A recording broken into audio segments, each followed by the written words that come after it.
To the men and women throughout Malaysia, I can't wait to experience your noble culture and learn much from you. Maybe not. Even worse person to become the ambassador to Malaysia. He's an openly pro-Zionist. He's not shy about it. Dan dah ada pelbagai kenyataan dan juga posting yang dibuat oleh Nick Adams ni yang menyokong Zionism, yang menyokong Israel. Sebagai contoh, I stand with Israel and Prime Minister Netanyahu. I stand with Israel, not Islamic terrorists in Iran and Gaza. These are clearly international crises. Jokes aside though, it's worth noting that Malaysia is a Muslim majority country and Adams is known for sharing his Islamic phobic beliefs. So ini masalah besar ni. Hantar orang macam ni yang mempunyai pandangan yang sangat jelas menyokong Israel, yang pertama tak sesuai untuk diterima sebagai Duta Besar Washington ataupun Amerika Syarikat ke Malaysia. But Trump's newest completely unqualified, brash, misogynistic, loyalist pick to be the ambassador of a Muslim-majority country, Malaysia, is none other than fanboy Nick Adams. And I think in this case, we should do that. Kita tak boleh terima orang macam ni lah. Belum pernah lagi dalam sejarah tanah Malaysia, tanah Melayu ni, orang Malaysia sokong Syai tak? Tahun ni. Betul tak? Berlaku. Melayu sokong Syai. Bangsa yang paling Allah marah. Ghairil maghdubi alaihim. Tu Yahudi tu. Bangsa yang paling jahat. Bangsa lain jahat. Bangsa Yahudi paling jahat. Assalamualaikum warahmatullahi wabarakatuh. Sahabat channel Screen Hadi, bagaimana kabarnya hari ini? Semoga kita selalu diberikan kesehatan oleh Allah SWT, diberikan nikmat iman, Islam, rezeki yang halal dan thayyiban, rezeki yang barakah dan berlimpah. Kali ini kita akan melihat bagaimana kekaguman Duta Besar Amerika terhadap Islam yang ada di Malaysia ini. Sungguh luar biasa. Islam yang ada di Malaysia ini sangat dikagumin oleh Duta Besar. Kita lihat bersama-sama bagaimana reaksi Duta Besar Amerika terhadap Islam di Malaysia. About Malaysia, I can't wait to experience your noble culture and learn much from you. Maybe not. Malaysians have been calling for the rejection of U.S. President Donald Trump's pick for ambassador to Malaysia. The 40-year-old nominee has come under fire after some of his past Islamophobic comments were resurfaced online. Dan dah ada pelbagai kenyataan dan juga posting yang dibuat oleh Nick Adams ni yang menyokong Zionism, yang menyokong Israel. Sebagai contoh, I stand with Israel and Prime Minister Netanyahu. I stand with Israel, not Islamic terrorists in Iran and Gaza. America shouldn't be accepting any refugees or immigrants who support Hamas and Palestine. We don't need to be importing terrorists into our country. So ini masalah besar ni. Hantar orang macam ni yang mempunyai pandangan yang sangat jelas menyokong Israel, yang pertama tak sesuai untuk diterima sebagai Duta Besar Washington ataupun Amerika Syarikat ke Malaysia. Dua isu di sini, apa yang kita perlu buat dan juga apakah risiko sekiranya kita buat tindakan yang sepatutnya kita buat. Okay, pandangan saya lah Syaril. Sebab di bawah artikel perkara 4 Convention Vienna Convention ni adalah undang-undang antarabangsa international treaty yang mengawal selia hubungan diplomasi ataupun diplomatik antara negara-negara. It is a legal instrument that regulates bilateral or diplomatic relations. Sebuah negara itu yang menerima duta mestilah mengeluarkan dalam bahasa Perancis agreement, basically the agreement to accept the ambassador. Dan sebelum duta itu diterima dan sebelum duta itu dibenarkan untuk present credentials to the head of state, dan dalam kes ini untuk menyerahkan dia punya credentials kepada Yang di-Pertuan Agong. So Kabinet boleh buat keputusan, sebab untuk pelantikan hakim ni memang akan ada memorandum Jemaah Menteri. Kerajaan daripada negara tersebut mencalonkan nama ini sebagai duta. That's where Kabinet buat keputusan untuk mengarahkan Wisma Putra, Menteri Kementerian Luar, supaya tidak keluarkan persetujuan, agreement untuk menerima Nick Adams ni. And I think in this case, we should do that. Kita tak boleh terima orang macam ni lah. Question is, kalau kita buat benda ni, dan saya rasa wajar kita buat benda ni, dia akan ada retaliation lah. Sebab kita tahu bahawa Trump ni adalah seorang yang pendendam, dan kalau sekiranya ada tindakan untuk menolak dia punya calon duta ni, mesti dia akan retaliate. You know, the previous ambassador, US ambassador to Malaysia, he said that boycotting is an insult to to intelligence. So he actually said that. And then now they are sending an even worse person to become the ambassador to Malaysia. He's an openly pro-Zionist. He's not shy about it. And we have to urge our government to do something like, because we have the power, our government has the power to say no to this very bad person. So let's pressure our government to not allow him to come into Malaysia. It's already an insult to have that embassy in Malaysia, and now they're bringing this person to represent the country. We're not going to say yes to this. Malaysia tiba-tiba jadi perhatian dunia. Dan ia bukan sebab salah kita. Akan tetapi tindakan daripada Donald Trump yang tiba-tiba buat kejutan melantik seorang pak lawak Nick Adams jadi Duta Besar US ke Malaysia. Apa cerita ni? Yang tambah pelik lagi Nick Adams ni, dia tak ada pengalaman langsung pun dalam bidang diplomat ni.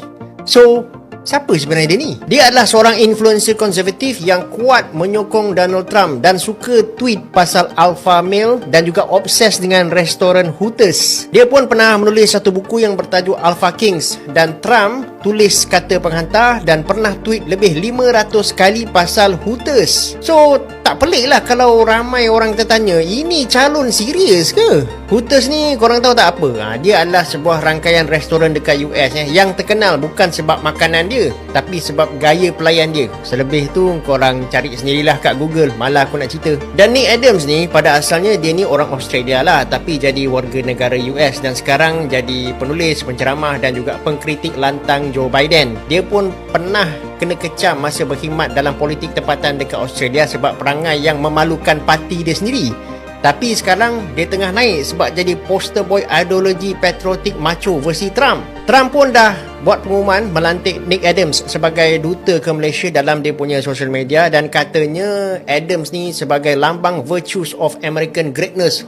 Sampai macam tu sekali. Tapi ramai di kalangan penganalisis antarabangsa memandang sinis perkara ni sebab Adams ni tak ada rekod diplomatik langsung. So kalau kau tak ada rekod diplomatik, tak ada kepakaran dalam bidang ni, macam mana nak lobby ataupun bincang polisi perdagangan? Tu semua memerlukan pengalaman tau. Itu belum cerita bab sensitiviti budaya Asia Tenggara yang mungkin dia tak faham langsung. Dan lagi satu untuk pengetahuan korang, Nick Adams ni pun pernah ada kontroversi dengan Taylor Swift. Dia kata Taylor Swift ni rosakkan wanita muda lah, simbol liberal lari daripada nilai alpha yang diagung-agungkan. Tapi ramai balas balik, dia orang cakap Nick Adams ni cuma pak lawak maga je yang obses nak jadi popular dengan provoke celebrity. Trump just picked far-right influencer and self-proclaimed alpha male Nick Adams to be the next ambassador to Malaysia. And this is the same guy that said this: "I'm a walking, talking masterpiece of masculinity. Testosterone levels spike when I enter the room. Everywhere I go, I leave a trail of awestruck admirers in my wake." Listen, Nick, I know self-love is very important, but get some water, because this is thirsty behavior. I can't forget to mention his love for steaks being served rare, and the place that he calls a great American institution, Hooters. Yeah, look, I know that the ambassador to Malaysia is not a top post in the administration, but this guy, his personality is interesting, and we need to talk about that. So for years, people never knew if he was being serious with the things that he was saying or if he was joking around. Turns out, pretty serious. The Australian native immigrated to the United States and became a citizen in 2021. Before coming to America, he served in local government back in Australia, but he was condemned by his colleagues for abuse of power and was facing suspension from his political party. And he has been a vocal supporter of Trump for years and wrote a number of books slamming Biden, calling him the most dangerous president in American history, and called Trump a defender of Western civilization. But let's get back to the important stuff. Hooters. Yeah, he loves this place so much that he tweeted about it more than 500 times in a 4-year period. Talk about a little clingy behavior, but he demanded parents take their kids to Hooters so they can become alpha males. He also took aim at M&Ms, calling for an all-male packaging. I guess the purple and green M&Ms melted in his hand and they were a little too spicy for his male ego. Even Pizza Hut was not safe from Adams. He said that their sausage-stuffed cheesy crust pizza will never pass his lips again. Why? Well, because he said Pizza Hut got too woke. These are clearly international crises. Jokes aside, though, it's worth noting that Malaysia is a Muslim-majority country, and Adams is known for sharing his Islamic-phobic beliefs. And speaking of religion, he says that the most persecuted group in the United States are the white, straight, Christian men. For a little perspective, this is our current ambassador to Malaysia, Edgard Keegan, and he is a decorated veteran and he's been dealing with foreign relations for years. So we could be going from this to a guy that has said this: you may not like it, but I see with my legs spread wide open, deal with it, accept it, move on, alpha male out. I guess he will be bringing peace to wherever he could.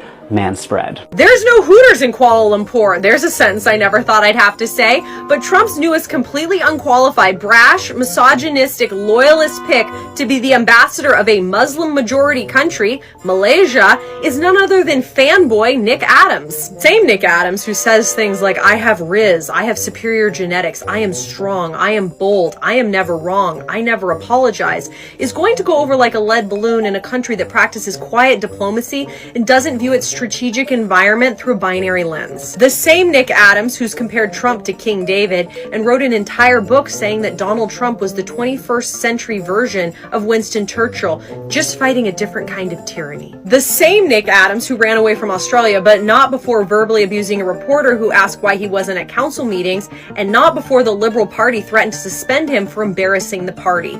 Now he'll just be embarrassing us. The same Nick Adams who's published such literary masterpieces as How to Be an Alpha Male and claims to be Trump's favorite author, which shocked me. Not because I don't think this is the thinking power Trump's capable of, but just that Trump could read.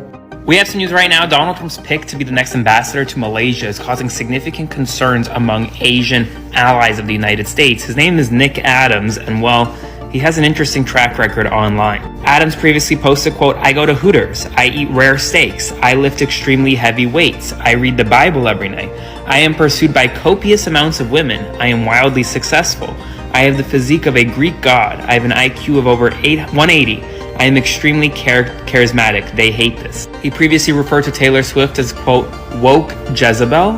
He is considered to be a Twitter troll with insufficient experience to serve as the ambassador to a American ally in Asia, and yet he is now facing possible confirmation to become the next ambassador to Malaysia.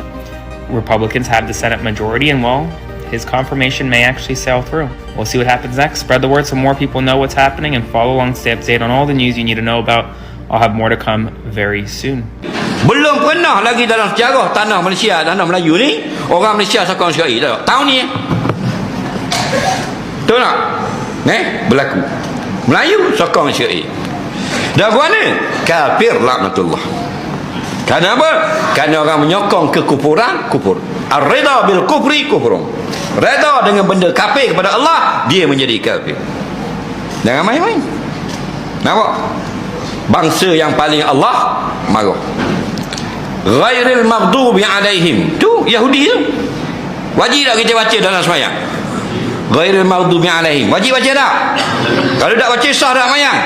Siapa al-maghdubi alaihim? Buka kitab tafsir. Humul yahudu. Al-maghdubi alaihim humul yahudu. Mereka adalah Yahudi. Dah baca tak sah sembahyang? Hari-hari dia baca. Nah, golongan yang dimurkai oleh Allah. Bangsa yang paling jahat. Bangsa lain jahat. Bangsa Yahudi paling jahat. Bangsa Melayu ada yang jahat. Bangsa Cina ada jahat. Bangsa Arab ada jahat. Tak, tapi bangsa yang paling jahat Yahudi. Sebab apa? Dalam kitab-kitab hadis kerana mereka membunuh nabi-nabi. Assalamualaikum, hai. Untuk orang Malaysia yang menyokong Israel ataupun yang neutral, video ni adalah untuk kau.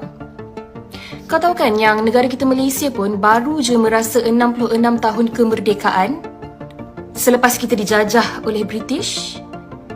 Kau tahu tak betapa susahnya nenek moyang kita dulu nak mencapai kemerdekaan? Diorang bermati-matian berjuang untuk kita cucu cicit ni dapat rasa kemanisan kemerdekaan tu, dapat rasa kemanisan kebebasan tu. Sekarang ni Israel tu adalah penjajah. Sama seperti setiap negara yang dijajah, kita nak kemerdekaan, kita nak kebebasan. Begitu jugalah dengan Palestin. Itu adalah pejuang tanah air diorang. Diorang ni adalah resistance. Kalau negara kau dah dijajah, takkanlah kau nak berdiam diri dan tak melakukan retaliation terhadap penjajahan tersebut. berjuang untuk mendapatkan kemerdekaan untuk Palestin. Mereka nak bebas daripada cengkaman kuku besi Israel. Alhamdulillah, kita telah menyimak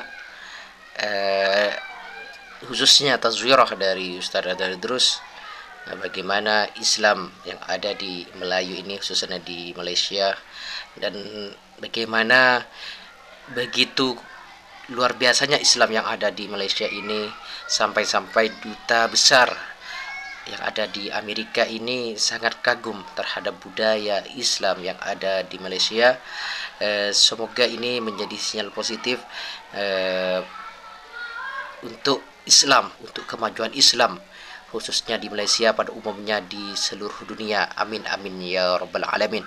Cukup sekian saja dari kami. Manakala ada kesalahan dan kekurangan, kami sebagai manusia biasa tidak luput dari salah dan lupa. Mohon maaf yang tidak batasnya.